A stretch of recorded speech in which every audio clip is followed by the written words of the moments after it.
علیکم ورحمۃ اللہ وبرکاتہ۔ السلام علیکم ورحمۃ اللہ وبرکاتہ۔ بھائی جان سلام کا جواب دیا کریں، جزاک اللہ۔ الحمدللہ رب العالمین والصلاة والسلام علی سید الانبیاء والمرسلین، اما بعد، اعوذ باللہ من الشیطان الرجیم، بسم اللہ الرحمن الرحیم۔ الا تنصروه فقد نصره الله اذ اخرجه الذين كفروا ثاني اثنين اذ هما في الغار اذ يقول لصاحبه لا تحزن ان الله معنا، صدق اللہ العظیم۔ خلافت کا نبی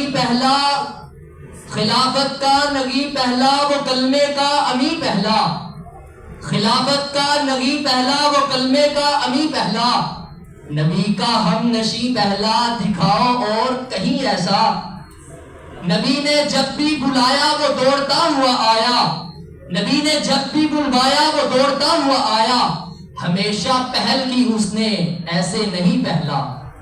محترم سامعین گرامی قدر، آج میں سیدنا ابو بکر صدیق رضی اللہ عنہ کے خلیفہ بلا فضل ہونے کے حوالے سے چند گزارشات آپ کے گوش گزار کرنا چاہتا ہوں۔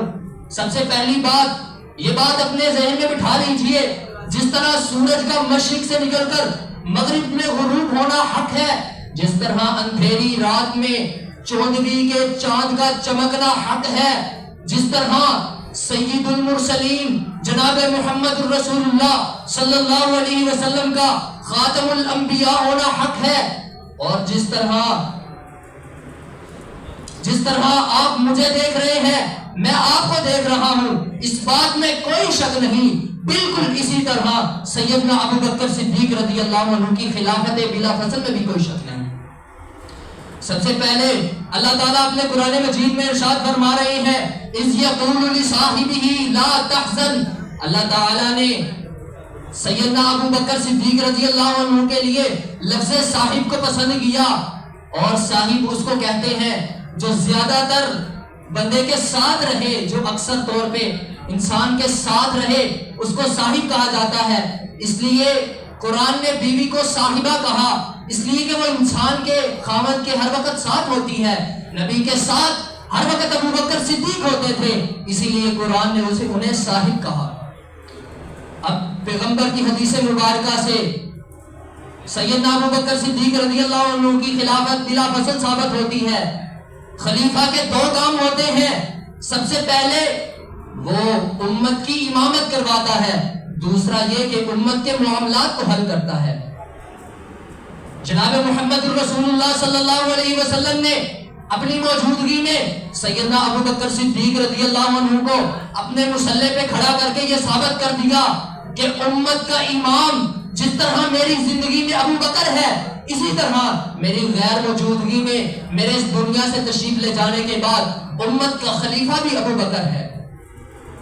دوسری بات، امت کے معاملات کو حل کرنا خلیفہ کی ذمہ داری ہوتی ہے۔